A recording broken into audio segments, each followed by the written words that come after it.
Goeiemôre julle.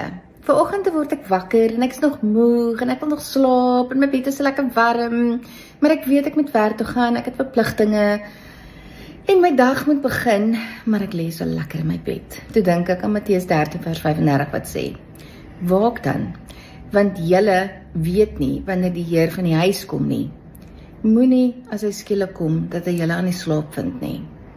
So moet ons ook nie aan die slaap wees met ons geestelike lewe nie. Ons moet vir Jesus Christus aanneem as ons saligmaker en ons verlosser.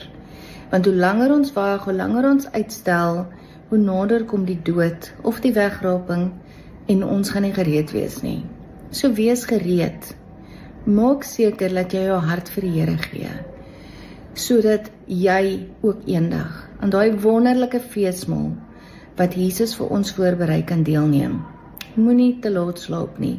Moenie wag tot môre nie, want môre is dalk te laat. Vandag is die dag om nie verder te slaap nie. Geseënde dag vir julle.